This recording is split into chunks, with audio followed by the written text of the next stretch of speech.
Hello दोस्तों, मैं विकास कुमार आप सभी को आपके अपने YouTube channel study with Vishu sir में स्वागत करता हूं। जैसा कि आप सभी को पता है कि हम लोग ब्रीथ मेंसुरेशन शुरू किए हैं। मेंसुरेशन में एक टॉपिक है ब्रीथों से संबंधित क्षेत्रफल, वही पढ़ रहे हैं और इसकी ऑलरेडी एक क्लास हो चुकी है। आज मेंसुरेशन की दूसरी क्लास होगी। जो पहली क्लास थी उसमें हम ये बताए थे कि ब्रीथ क्या होता है, ब्रीथ का परिभाषा बताए थे। ब्रीथ के परिभाषा के साथ साथ ये बोले थे कि ब्रीथ का क्षेत्रफल πr² होता है। वो कैसे होता है उसका प्रूफ दिए थे।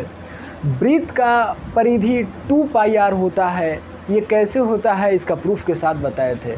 और ये बताने के बाद NCERT बुक से उसी में से प्रश्नावली एक ख़त्म किए थे और बोले थे कि अगर नेक्स्ट क्लास में मिलेंगे तो नए कंसेप्ट के साथ मिलेंगे। नए कंसेप्ट हम लोगों को ये सीखना है कि हमारे इस टॉपिक का नाम है ब्रीथों से संबंधित क्षेत्रफल। कहने का मतलब ब्रीथों से संबंधित मतलब ब्रीथ से संबंधित क्या क्या हो सकते हैं, पहले हम लोग वो जानेंगे और तब उसका क्षेत्रफल पता करेंगे। जो पिछला क्लास में था वो ब्रीथों से संबंधित क्षेत्रफल का एक टॉपिक पढ़े थे, लेकिन उसमें ब्रीथों से संबंधित नहीं था, वो ब्रीथ ही पढ़े थे। ब्रीथ का क्षेत्रफल और परिधि, इसके अलावा कुछ नहीं पढ़े थे।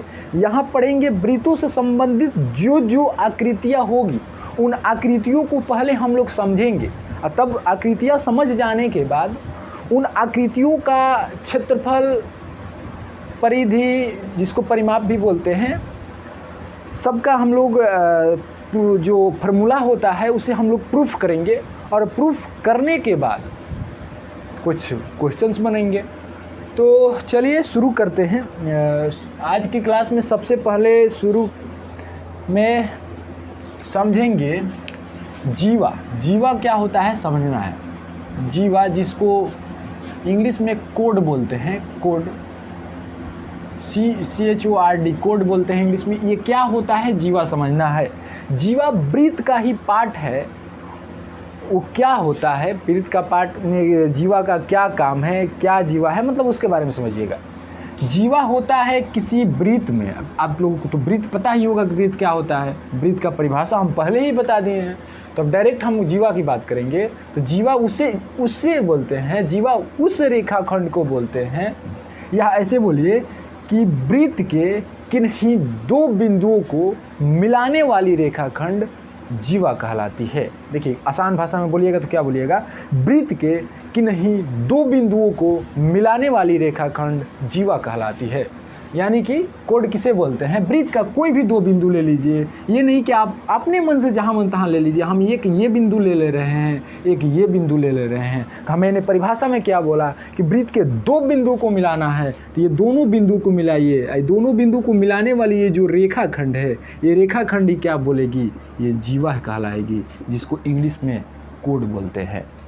मैंने क्या बोला, जीवा का परिभाषा, ब्रीथ के किन्हीं दो बिंदु को, वो बिंदु अपने मन से जो ले लीजिए। आप ये भी बिंदु ले सकते हैं, ये भी बिंदु। ये दोनों बिंदु को जो मिलाने वाली ये लाइन होगी, रेखा खंड होगी, रेखा होगी, रेखाखंड। ये तो रेखाखंड है। अब बोलिएगा रेखाखंड क्यों है, तो इसका अंत बिंदु है, दोनों का अंत बिंदु है। इससे आप इधर नहीं बढ़ा नहीं सकते हैं। बढ़ाएंगे तो वो दूसरा हो जाएगी, वो भी बताएंगे क्या होता है। तो पहले ये समझिएगा क्या बोला मैंने कि ब्रीथ के किन्हीं दो बिंदुओं को मिलाने वाली जो रेखाखंड होती है क्या होती है, जीवा होती है। आशा करते हैं आप लोग समझ गए होंगे। तो मैं यहाँ लिख भी देता हूँ, क्या लिखेंगे, ब्रीथ के किन्हीं दो बिंदुओं को मिलाने वाली रेखाखंड क्या कहलाती है, जीवा कहलाती है, जीवा कहलाती है। चलिएगा क्या होता है जीवा, ब्रीथ का कोई भी बिंदु ले लीजिए। मान लीजिए एक और बिंदु है, ये दो बिंदु ले रहे हैं। दो बिंदुओं को मिलाने वाली जो रेखाखंड होगी, जितनी भी है सब क्या है, रेखाखंड।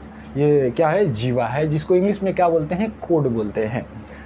जीवा के बाद हम लोग समझेंगे छेदक रेखा। क्या समझेंगे, छेदक रेखा।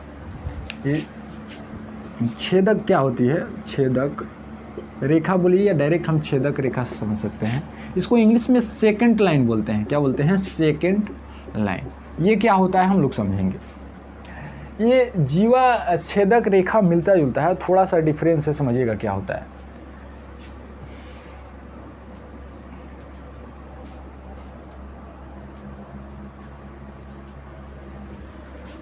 चलिए, छेदक रेखा क्या होता है।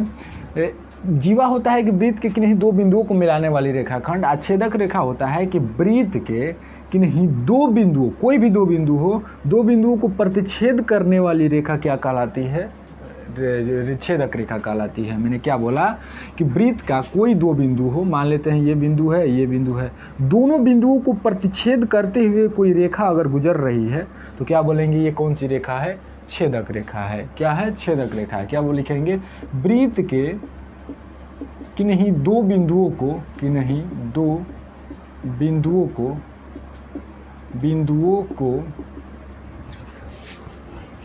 प्रतिच्छेद करने वाली रेखा क्या कहलाएगी, रेखा छेदक रेखा, यानी सेकेंड लाइन कहलाएगी, छेदक रेखा कहलाती है। हम लोगों ने क्या अभी दो छेदक रेखा और जीवा में क्या सीखा कि जीवा उसे बोलते हैं, जीवा क्या होती है, वृत्त के किन्हीं दो बिंदुओं को मिलाने वाली जो रेखा होगी ये जीवा होगी। अगर इसी को हम इस साइड इधर बढ़ा देते हैं और इधर बढ़ा देते हैं तो क्या बन जाएगी, छेदक रेखा बन जाएगी। छेदक रेखा क्या होती है, प्रतिच्छेद करते हुए, वृत्त को प्रतिच्छेद मतलब छेदते हुए निकल जाए, वृत्त को छेदते हुए निकल जाए, ये क्या कहलाएगी, छेदक रेखा कहलाएगी। लेकिन जीवा क्या होती है, जीवा समझिएगा, जीवा होती है कि छेदते हुए निकलेगी नहीं, प्रतिच्छेद करते हुए, लेकिन इसमें दो बिंदु, वृत्त का कोई दो बिंदु हो, मिलाने से जो रेखा खंड होगी ये क्या होगी, जीवा होगी। इस छेदक रेखा को आप जहाँ मन तहाँ तक बढ़ा सकते हैं, इधर उधर, ये रेखा है, इसका कोई अंत बिंदु नहीं होता है। तो ये क्या होती है, ये जो जीवा होती है, आप ये फिक्स दूरी की होती है, आप इसे बढ़ा घटा नहीं सकते हैं। तो आशा करते हैं समझ गए होंगे। इसके बाद हम लोग समझेंगे चाप। क्या समझेंगे, चाप। चलिए 3 नंबर समझिएगा, चाप क्या होता है।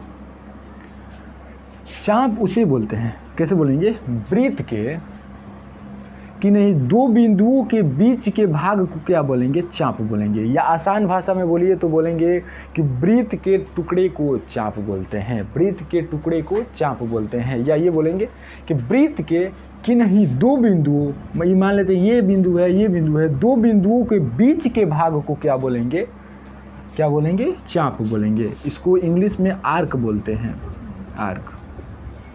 क्या बोलते हैं, वृत्त के किन्हीं दो बिंदुओं को, वृत्त के किन्हीं दो बिंदुओं के बीच के भाग को क्या बोलेंगे, भाग को चाप कहते हैं, चाप कहते हैं। देखिए, वृत्त का कोई भी दो भाग हो, मान लेते हैं ये वाला भाग ले लेते हैं, ये वाला भाग ले लेते हैं, तो ये क्या होगा, चाप होगा। क्या होगा, चाप होगा।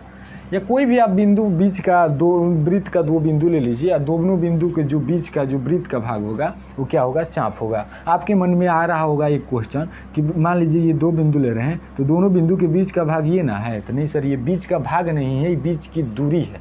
क्या है, दो बिंदुओं के बीच की दूरी है।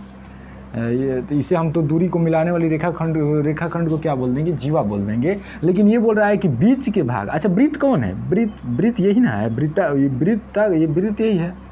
तो वृत्त के कोई दो बिंदु लीजिए तो वृत्त का भाग यही ना होगा कि वृत्त का भाग, ये तो आंतरिक भाग होगा, लेकिन वृत्त के किन्हीं दो बिंदुओं को चाप लेना है तो बिंदु ये पथ को ही लेंगे, तो पथ के भाग को क्या बोलेंगे, आर्क, यानी कि चाप बोलेंगे। अब आगे क्या पढ़ेंगे देखिएगा, इसको फिलहाल मिटा देते हैं।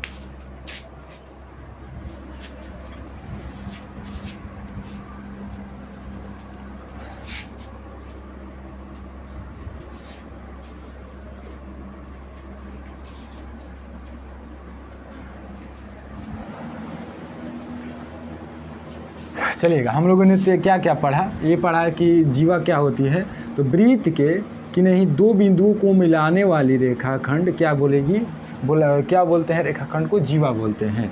ये क्या है, जीवा है। क्या है, जीवा है। आइए एक और बोले कि वृत्त को कि नहीं दो बिंदुओं को प्रतिच्छेद करने वाली रेखा को क्या बोलेंगे, क्या बोलेंगे, छेदक रेखा बोलेंगे, छेदक रेखा बोलेंगे। फिर एक पढ़ाएं कि वृत्त के कि नहीं दो बिंदुओं के बीच के भाग को, मान लेते हैं ये दो वृत्त के दो बिंदु है, इसके बीच के भाग ये है, इस भाग को क्या बोलेंगे, इस भाग को चाप बोलेंगे। आप अभी तक हमने क्या सीखा, चाप, छेदक रेखा, जीवा। जीवा क्या होती है, वृत्त के किन्हीं दो बिंदुओं को मिलाने वाली रेखाखंड जीवा होगी। छेदक रेखा वृत्त के किन्हीं दो बिंदुओं को प्रतिच्छेद करने वाली क्या होगी, रेखा, छेदक रेखा होगी। चाप क्या होगा, वृत्त के किन्हीं दो बिंदुओं के बीच के भाग को क्या बोलते हैं, चाप बोलते हैं। देखिए चाप में एक आप लोगों को और मन में क्वेश्चन आ रहा होगा कि जैसे ये हो गया, बोले मान लेते हैं ये वाला बिंदु ले लेते हैं और ये वाला बिंदु ले लेते हैं, ये क्या है, ये चाप है। बीच के भाग को क्या बोलेंगे, चाप बोलेंगे। कौन बिंदु लिए है, ये वाला एक ही वाला। ये आपके मन में डाउट आता होगा तो ये भी तो वृत्त का भाग है, तो ये भी चाप हो जाएगा, तो बिल्कुल वो भी चाप हो जाएगा, ये भी चाप होगा, एक ये भी चाप होगा। इन दोनों के चापों को अलग अलग नाम से जाना जाता है। जो बड़ा चाप होगा उसको मेजर आर्क बोलते हैं, यानी कि दीर्घ वृत्तखंड बोलते हैं। क्या बोलते हैं, दीर्घ वृत्तखंड, दीर्घ वृत्तखंड नहीं, दीर्घ चाप बोलेंगे। क्या बोलेंगे, दीर्घ चाप। इसको क्या बोलेंगे, लघु चाप, माइनर आर्क, लघु चाप। चाप क्या होता है, वृत्त के किन्हीं दो बिंदुओं के बीच के भाग को क्या बोलते हैं, चाप बोलते हैं। तो ये भी एक चाप होगा, ये भी एक चाप होगा। ये बिंदु नाम ले लेते हैं, ये भी, तो ये भी एक चाप होगा, वो भी एक चाप होगा। लेकिन वो कौन सा चाप होगा, दीर्घ चाप होगा। और ये कौन सा चाप होगा, लघु चाप होगा। लघु मतलब छोटा होता है, दीर्घ मतलब बड़ा होता है। ये बड़ा है तो इसलिए दीर्घ, ये छोटा है तो इसलिए लघु चाप हो गया है। आगे हम लोग बढ़ेंगे।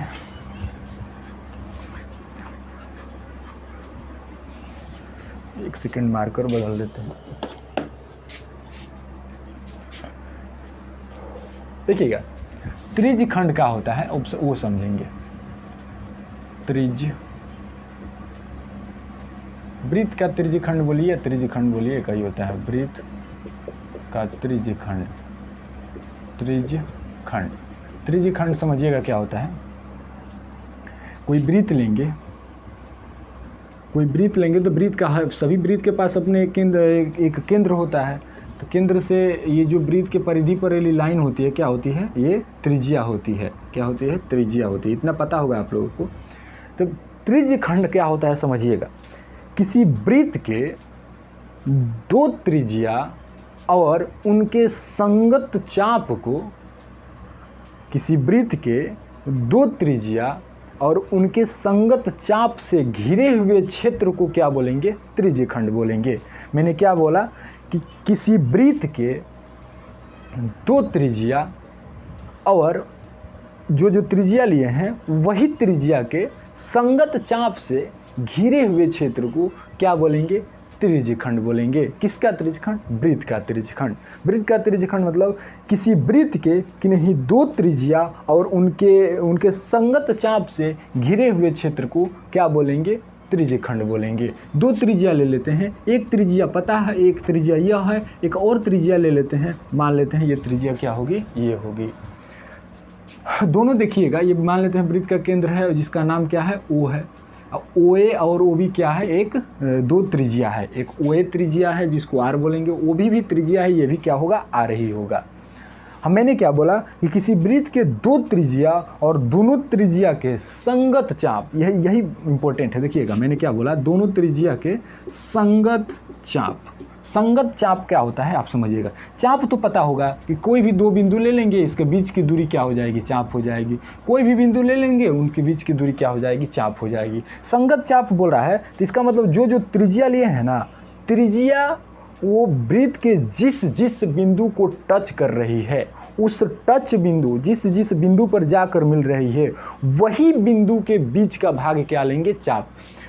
संगत चाप क्या होगा, त्रिज्य खंड में दो त्रिज्या लिए होंगे, दोनों त्रिज्या में जो ये वृत्त पर बिंदु होंगे त्रिज्या का, उन दोनों बिंदु के बीच के क्या भाग को क्या बोलेंगे, चाप बोलेंगे, संगत चाप बोलेंगे। क्या बोलेंगे, संगत चाप। संगत चाप समझ गए होंगे क्या बोले कि जो त्रिज्या लिए हैं, त्रिज्या का एक अंत बिंदु जो वृत्त पर होगा, वो बिंदु होगा ना, दो त्रिज्या लिए हैं, दो बिंदु होगा, दोनों बिंदु के बीच के भाग को क्या बोलेंगे, चाप तो है, लेकिन कौन सा चाप है, संगत चाप है। संगत चाप मतलब जो त्रिज्या लिए हैं उसी बिंदु से ये चाप बना है, तो संगत चाप होगा। आपके मन में एक और डाउट आ रहा होगा, पहले ये समझिए, क्या पहले ये समझा देते हैं। क्या बोले, दो गो त्रिज्या और उनके संगत चाप से घिरे क्षेत्र को, ये संगत चाप है, क्षेत्र घिर गया ये, तो इसको क्या बोलेंगे, बोलिए क्या बोलेंगे, बोलेगा कि त्रिज्य खंड है। क्या है, त्रिज्य खंड है।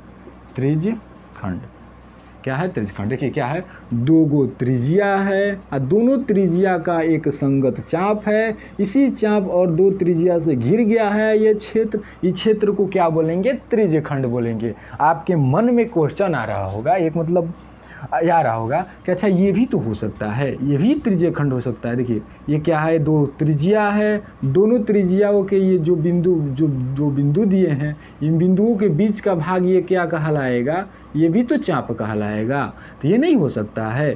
देखिएगा तब बोलिएगा, तो तब ये भी तो एक चाप है, ये संगत चाप है, ये भी संगत चाप है, ये भी संगत चाप है, क्योंकि जो त्रिज्या लिए हैं इस बिंदु ए और बी बिंदु पर वृत्त के पर मिल रही है, तो जो बिंदु वृत्त पर के भाग है, हम चाप क्या होता है कि वृत्त के नहीं दो बिंदुओं के बीच के भाग को क्या बोलेंगे, चाप बोलेंगे। तो ये बिंदु है वृत्त के, तो इनके बीच का भाग क्या होगा, चाप होगा। ये भी दोनों त्रिज्या के संगत होगा, ये भी क्या होगा, संगत होगा।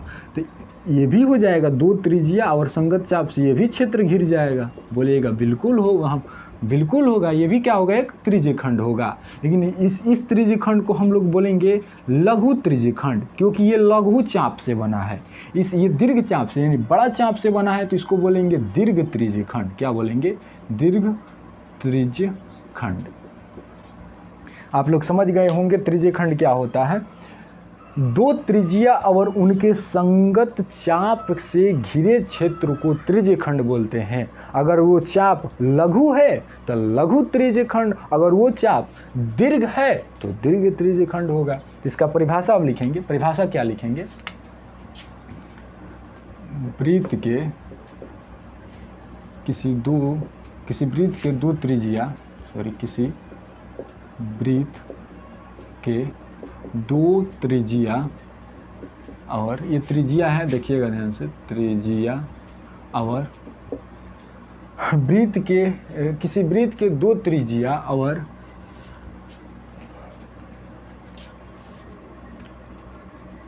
और उनके संगत चाप, क्या, संगत चाप से घिरे क्षेत्र को क्या बोलेंगे, त्रिज्य खंड बोलेंगे, त्रिज्य खंड कहते हैं। मैंने क्या लिखवाया, त्रिज्य खंड का परिभाषा, किसी वृत्त के दो त्रिज्या और जो त्रिज्या लिए हैं उनके संगत चाप से घिरे क्षेत्र को क्या बोलेंगे, त्रिज्य खंड बोलेंगे। आपको यहाँ पर अच्छे ढंग से समझ भी गए हैं कि क्या होता है दो त्रिज्या, लघु त्रिज्य खंड, दीर्घ त्रिज्य खंड, संगत चाप सब क्या होता है। मैंने यहाँ बारी से समझाया, तो चलिए इसे कॉपी कर लीजिए।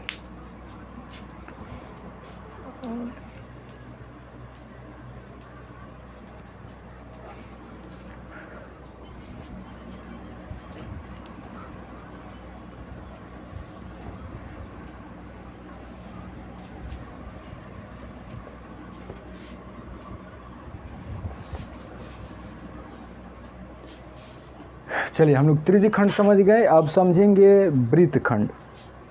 क्या समझेंगे, वृत्त खंड। वृत्त का वृत्त खंड क्या होता है समझिएगा। वृत्त का वृत्त खंड, वृत्त खंड क्या होता है समझना है। त्रिज्या क्या मैंने समझाया कि वृत्त के किसी दो त्रिज्या और दोनों त्रिज्या के संगत चाप से घिरे क्षेत्र को क्या बोलते हैं? त्रिज्यखंड बोलते हैं। वृत्तखंड क्या बोलता है? तो देखिएगा,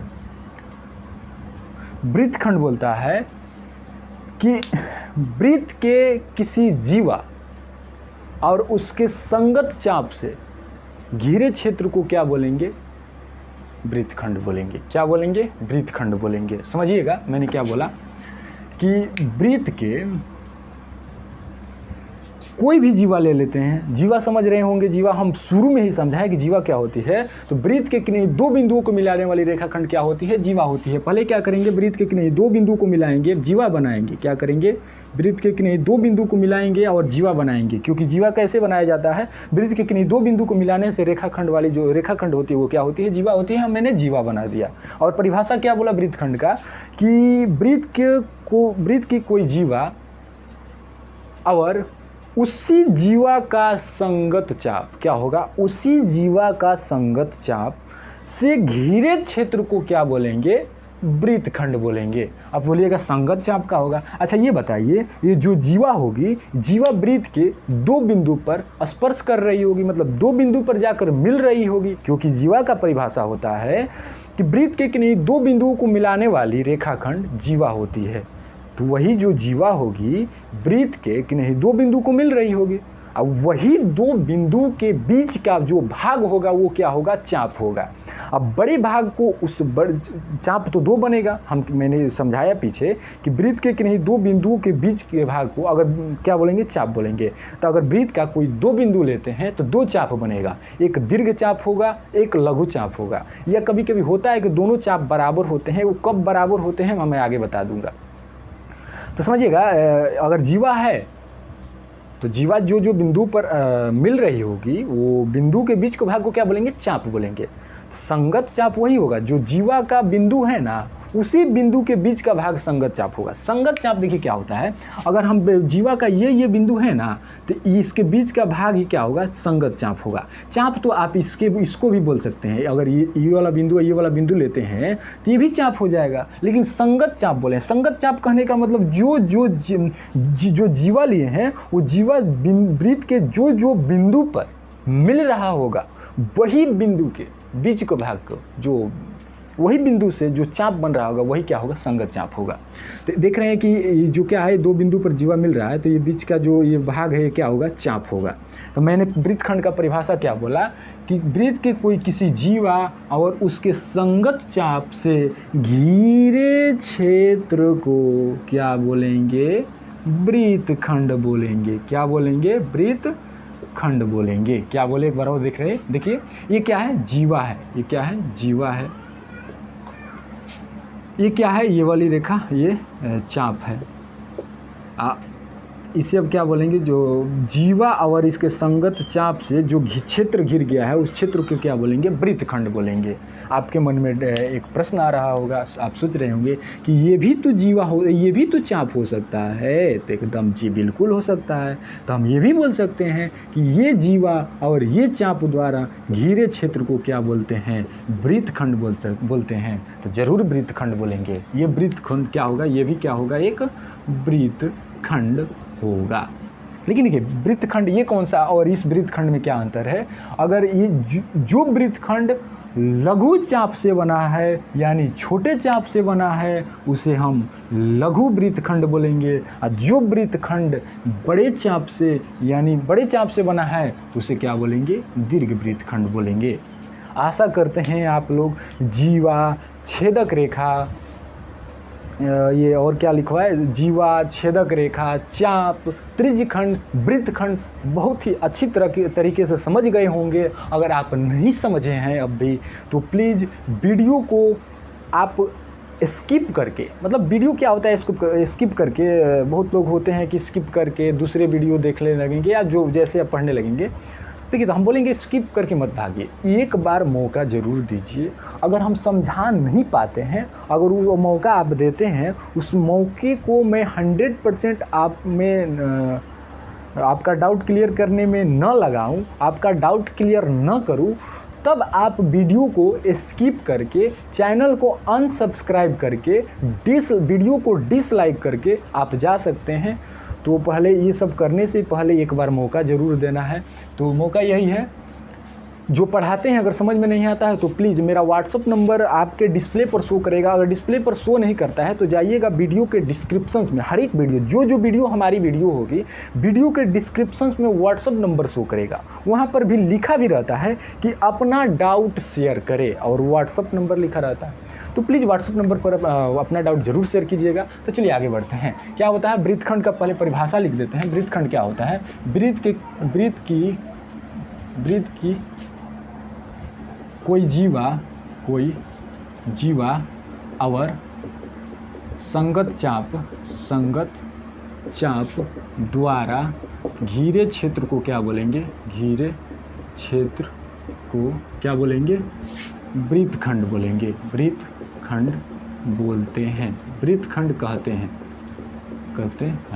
देखिए इस क्षेत्र, घिरे क्षेत्र को क्या बोलेंगे? वृत्तखंड बोलेंगे। ये नहीं कि इस चापे और जीवा को बोलने लगी जाएगा वृत्तखंड। तो क्षेत्र क्या है? एक वृत्तखंड क्षेत्र है। त्रिज्यी खंड भी एक क्षेत्र है, घिरा हुआ क्षेत्र है। चलिए कॉपी कर लीजिए, हम इसको मिटाएंगे।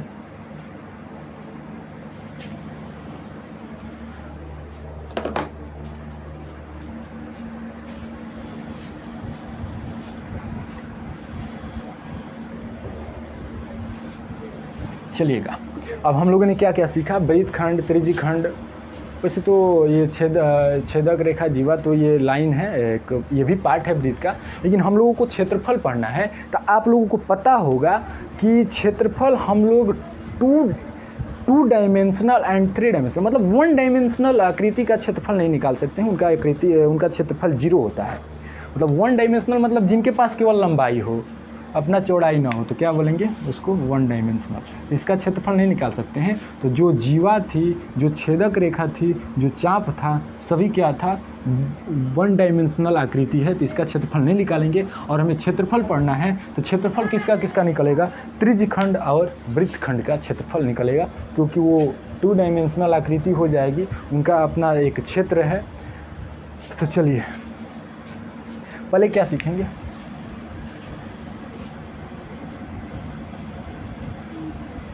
ब्लैक से लिखते हैं।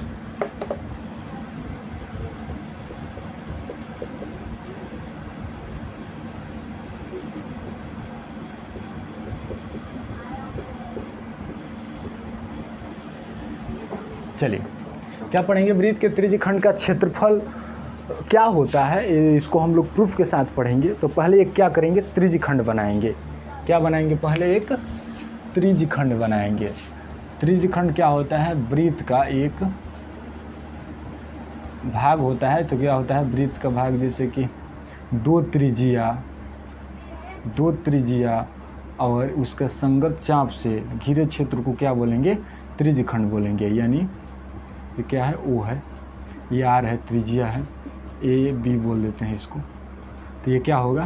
त्रिज्यी खंड होगा। इसी का क्षेत्रफल हमें निकालना है। क्या करना है? इसी का क्षेत्रफल हमें निकालना है।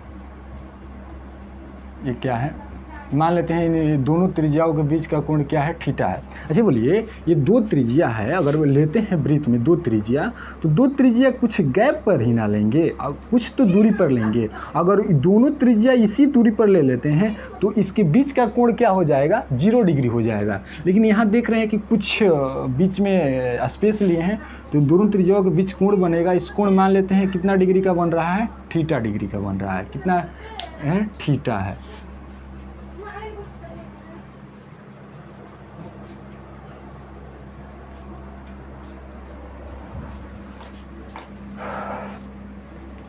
क्या होगा? ये त्रिज्यी खंड है।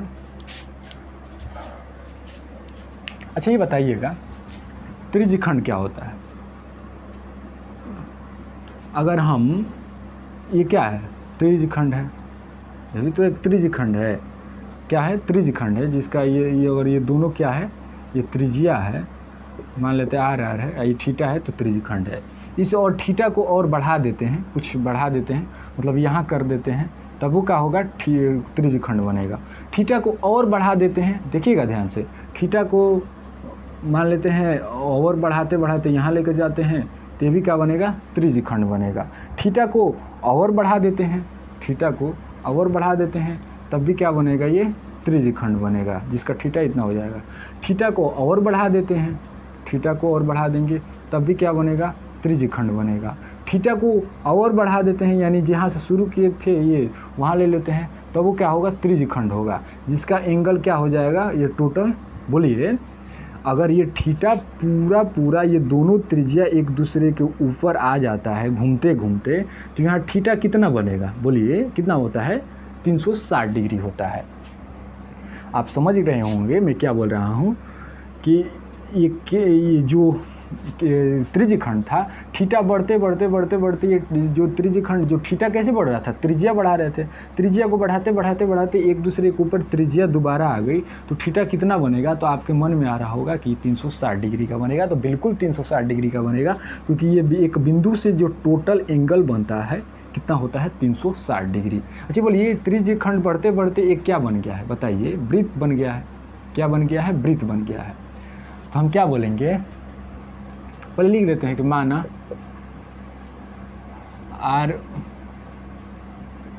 ओ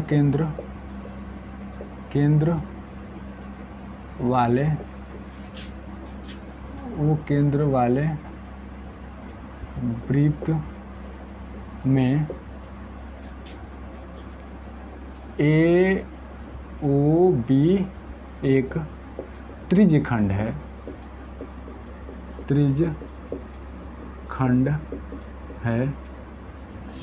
जो केंद्र पर, त्रिज्यखंड केंद्र पर कोण बनाएगा ना, तो केंद्र पर थीटा कोण बना रहा है, थीटा कोण बना रहा है, और जिनकी त्रिज्या क्या है, आर है, त्रिज्या भी लिख लीजिएगा। हमें क्या निकालना है, इनका क्षेत्रफल निकालना है। तो क्या करेंगे, निकालेंगे इनका क्षेत्रफल निकालेंगे कि क्षेत्रफल क्या होता है। देखिएगा, चूँकि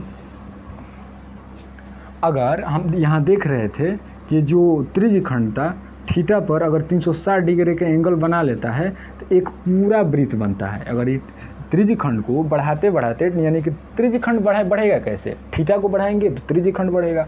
तो थीटा बढ़ाते अगर पूरा थीटा 360 डिग्री कर ले रहे थे, यानी त्रिज्यखंड को पूरा 360 डिग्री के एंगल पर घुमा दे रहे थे, तो ये क्या बन रहा था, वृत्त बन जा रहा था। तो क्या बोलेंगे, चूँकि ये भी तो क्या हो जाएगा, त्रिज्यखंड हो जाएगा। तो क्या लिखेंगे, चूँकि 360 डिग्री वाले त्रिज्यखंड, चूँकि केंद्र पर 360 डिग्री, चूँकि केंद्र पर 360 डिग्री वाले त्रिज्यखंड, 360 डिग्री कोण बनाने वाले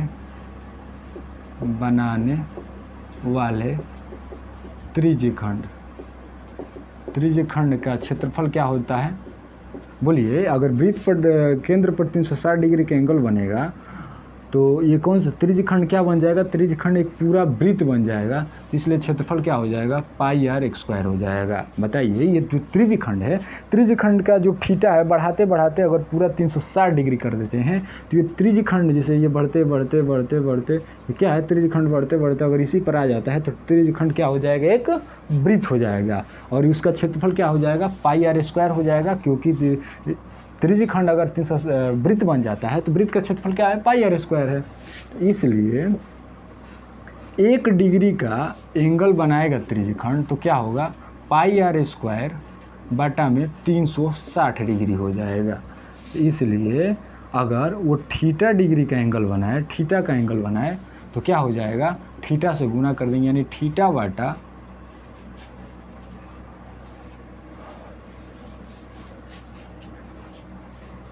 चलिए क्या हो जाएगा, थीटा गुने पाई आर स्क्वायर बटा में 360 डिग्री। इसी को थोड़ा मॉडिफाई करके लिख देता है, क्या लिख देता है, इसलिए क्या हो जाएगा, त्रिज्यखंड का क्षेत्रफल थीटा कोण वाले त्रिज्यखंड का क्षेत्रफल, त्रिज्यखंड का क्षेत्रफल क्या हो जाएगा, थीटा ये 360 यहाँ लिख देता है, थीटा बटा 360 गुने पाई आर स्क्वायर, वही वाला है, थोड़ा मॉडिफाई हुआ है। मॉडिफाई क्या हुआ, जैसे देखिए लिखा रहता है कोई कहीं 2 × 3/2 4 लिखा है, तो आप ऐसे भी लिख सकते हैं 2/4 × 3 लिख सकते हैं, तो आप लिख दीजिएगा। तो वही हुआ है θ/360 बटा में गुणे में πr²। तो यही क्या होता है, त्रिज्यखंड का क्षेत्रफल का सूत्र होता है। आप इसे कॉपी कर लीजिए।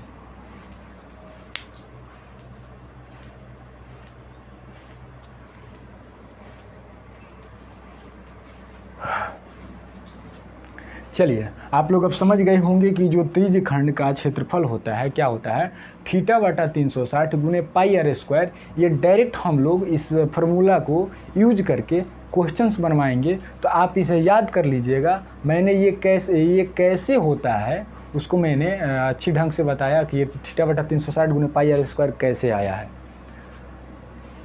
तो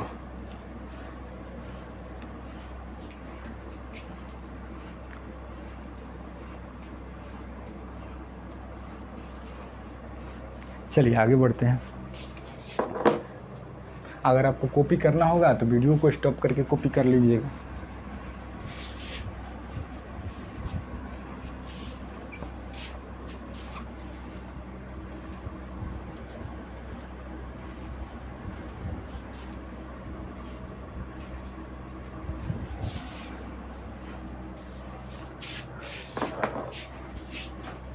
अब हम लोग क्या पढ़ लिए, त्रिज्यखंड का क्षेत्रफल पढ़ लिए। अब क्या पढ़ेंगे, वृत्तखंड का क्षेत्रफल। क्या पढ़ेंगे, वृत्तखंड का क्षेत्रफल। वृत्तखंड का क्षेत्रफल पढ़ेंगे। वृत्तखंड भी पता हो कि आप लोग को पता होगा कि वृत्तखंड क्या होता है। तो वृत्तखंड समझिएगा, ये वृत्तखंड एक बार आकृति बना रहे हैं। ये क्या है, वृत्तखंड है, वृत्त है। वृत्त में क्या बोले कि कोई जीवा हो, तो मान लेते हैं ये क्या है, जीवा है। इस जीवा और इसका संगत चाप से जो क्षेत्र बनेगा क्या होगा, वृत्तखंड होगा। घिरे क्षेत्र को क्या बोलेंगे, वृत्तखंड बोलेंगे। तो इस वृत्तखंड को क्षेत्रफल निकालने के लिए क्या करेंगे, पहले एक इसी जीवा द्वारा केंद्र पर, इसी जीवा और इसी चाप द्वारा क्या बनाएंगे, एक त्रिज्यखंड बनाएंगे। मान लेते हैं केंद्र क्या है, यहाँ O है, यही केंद्र है। क्या बनाएंगे, एक त्रिज्यखंड बनाएंगे। ये क्या होगा, ये देखिएगा, तो ये क्या हो गया, त्रिज्यखंड हो गया। जो केंद्र पर कितना डिग्री का एंगल बना रहा है, थीटा का बना रहा है। केंद्र पर कितना है, थीटा कोण है। तो अच्छा ये बताइए, ये मान लेते हैं ये बी है, ये क्या हो जाएगा, आर हो जाएगा, त्रिज्या है। तो यहाँ पर देखिएगा, अगर हमें इसका क्षेत्रफल निकालना है इस वृत्तखंड का, तो क्या करेंगे, पहले इस त्रिज्यखंड का क्षेत्रफल निकालेंगे। क्या करेंगे, त्रिज्यखंड का क्षेत्रफल निकालेंगे, क्योंकि त्रिज्यखंड का हमें क्षेत्रफल पता है क्या होता है, θ/360 गुणे πr² होता है, यही होता है। इस त्रिज्यखंड का क्षेत्रफल निकालकर इस त्रिभुज का क्षेत्रफल क्या करेंगे, इस त्रिभुज का क्षेत्रफल घटा देंगे, तो वृत्तखंड का क्षेत्रफल नहीं आ जाएगा। तो बोलिएगा गम आ जाएगा। क्या बोले कि पहले क्या करेंगे, त्रिज्यखंड यानी पूरा का क्षेत्रफल निकालेंगे, तब इस त्रिभुज का क्षेत्रफल घटा देंगे, तो क्या आ जाएगा, अपने आप ये वृत्तखंड का क्षेत्रफल आ जाएगा। तो चलिए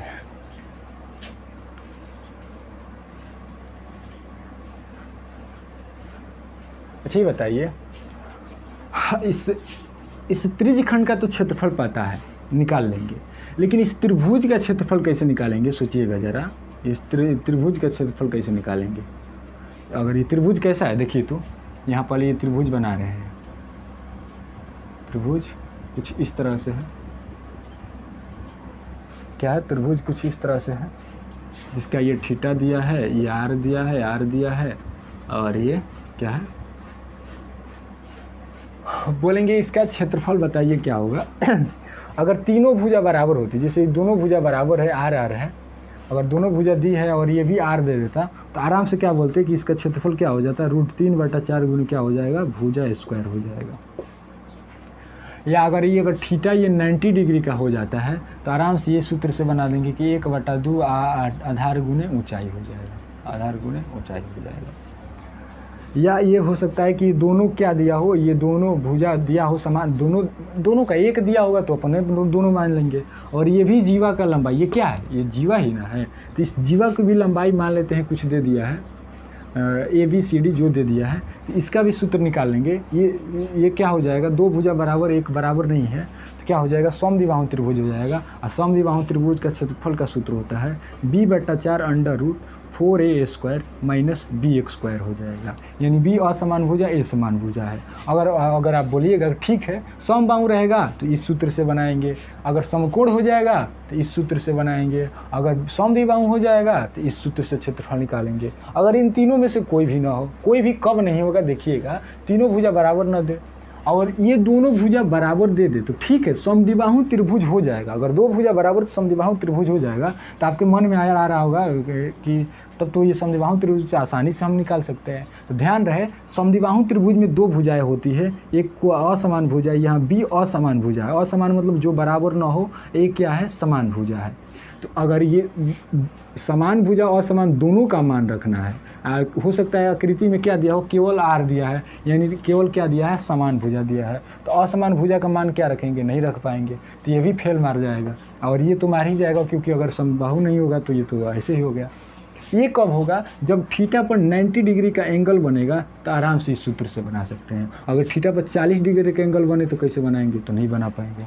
तो उसका एक सूत्र होता है, क्या सूत्र होता है, उसमें हम ज़्यादा समय नहीं देंगे। अगर आप को समझना है तो मुझे कमेंट कीजिएगा या व्हाट्सअप कीजिएगा, हम उसको प्रूफ कर देंगे। ऐसे ज़्यादा समय लग जाएगा और उसमें कुछ इंटरमीडिएट का भी एक थ्योरम यूज करके प्रूफ करना पड़ता है बाई त्रिकोणमिति की सहायता से, त्रिकोणमिति की सहायता से।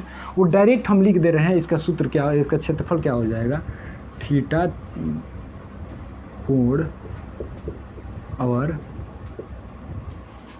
थीटा कोण और नहीं, अगर ऐसा होता है तो डायरेक्ट हम सूत्र लिख देते। क्या होता है, केंद्र पर अगर एक केंद्र से दो त्रिज्या से और उस त्रिज्या के संगत जीवा से अगर त्रिभुज बनता है तो उसका सूत्र क्या होता है, देखिएगा 1/2 R² साइन थीटा होता है। क्या होता है, 1/2 R² साइन थीटा होता है, यही होता है। लिख लीजिएगा 1/2 R मतलब त्रिज्या का स्क्वायर करके साइन थीटा, साइन है, साइन का और थीटा के सापेक्ष मान है थीटा, और जो दिया होगा 30 दिया है 30 रखेंगे, 60 दिया है 60 रखेंगे, अब जो दिया होगा वो रख देंगे, तो अब आसानी से निकल जाएगा। त्रिज्यखंड का क्षेत्रफल का सूत्र हमें पता ही है, इस त्रिभुज का क्षेत्रफल का सूत्र पता ही चल गया, तो क्या करेंगे, त्रिज्यखंड का क्षेत्रफल में से इस त्रिभुज का क्षेत्रफल घटा देंगे तो वृत्तखंड का क्षेत्रफल नहीं आ जाएगा। तो बोलिएगा एकदम आ जाएगा। तो इसको अभी चलिए इसको कॉपी कर लीजिए, मिटाएंगे इसको।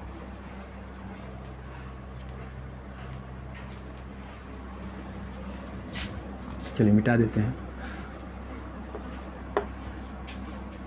क्या करेंगे, वृत्तखंड का क्षेत्रफल क्या हो जाएगा, वृत्तखंड का क्षेत्रफल, देखिएगा आकृति में वृत्तखंड का क्षेत्रफल क्या हो जाएगा, पहले चाप का क्षेत्रफल, वो नहीं चाप नहीं,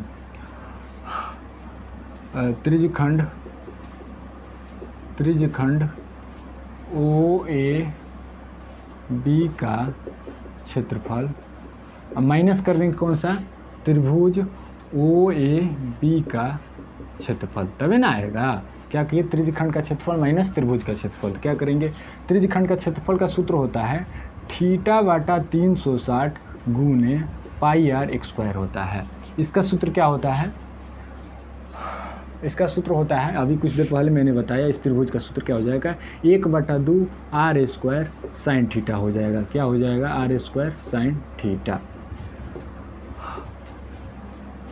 चलिए यही होता है। अगर इसमें आप कॉमन भी लेकर डायरेक्ट आप जैसे R² कॉमन लीजिएगा, R² 2/2 भी ले सकते हैं कॉमन, तो विदाउट कॉमन ऐसे ही आप याद कर लीजिएगा, होता है। चलिए लिख लीजिए,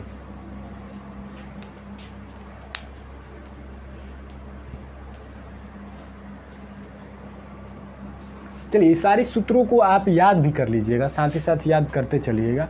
देखिए ये सूत्र मैंने प्रूफ नहीं करवाया, हो सकता है आप लोगों को ये सूत्र पता नहीं होगा, तो प्लीज़ अगर आप चाहते हैं कि सूत्र को मैं प्रूफ करूं, बताऊं, वैसे इस सिलेबस का नहीं है, थोड़ा इसका यूज हुआ है तो इसलिए मैंने डायरेक्ट लिख दिया। अगर चाहते हैं कि मैं इस सूत्र को प्रूफ करूं तो प्लीज़ आप व्हाट्सअप कर सकते हैं या कमेंट बॉक्स में जाकर कमेंट भी कर सकते हैं। मैं नेक्स्ट क्लास में या जब भी आप कमेंट करें या जब भी आप डाउट, जैसे आज वीडियो बना रहे हैं, आज वीडियो अपलोड हुआ है, एक महीने बाद, 2 महीने बाद या 1 साल बाद आप देख रहे हैं वीडियो को, आप जब भी देख रहे हैं वीडियो को, अगर आपको मन है कि इस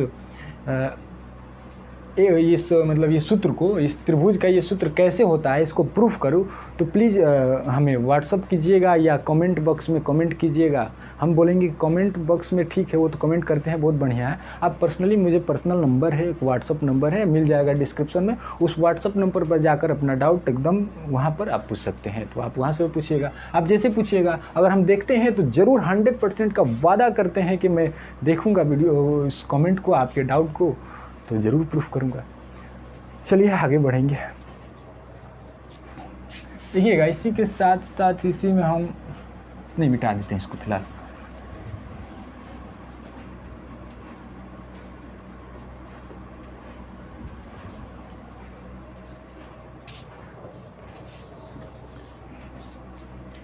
चलिए एक लास्ट सूत्र समझने का प्रयास करेंगे, वो भी ज़्यादा इम्पोर्टेंट सूत्र है। क्या है? त्रिज्यखंड के चाप की लंबाई क्या होगी वो सिद्ध करना है। चाप की लंबाई का डायरेक्ट फार्मूला होता है। चाप की लंबाई समझ रहे होंगे, मान लेते हैं ये वृत्त है, ये वृत्त का क्या है? त्रिज्यखंड है। सब दिया है, त्रिज्या, थीटा, इसका कोण वोण सब दिया है। ये पता नहीं है कि इसकी चाप यही ना है। चाप की लंबाई ये हो सकता है या ये हो सकता है। तो चाप की लंबाई निकालना हो तो डायरेक्ट हम कैसे सूत्र की सहायता से निकालेंगे वो देखेंगे। पहले यहाँ आकृति बना लेते हैं। ये क्या है? दो ये क्या बनाएंगे पहले, सॉरी, एक क्या बनाते हैं? आकृति और वृत्त बनाते हैं। पहले यहाँ एक त्रिज्यखंड बना लेते हैं। त्रिज्यखंड में ये बीच का कोण थीटा है, ये आर है, ये आर है। तो क्या ये इसी चाप का लंबाई निकालना है हमें। एक सेकंड देख लेते हैं वीडियो जरा। चलिए, वीडियो क्वालिटी बढ़िया है।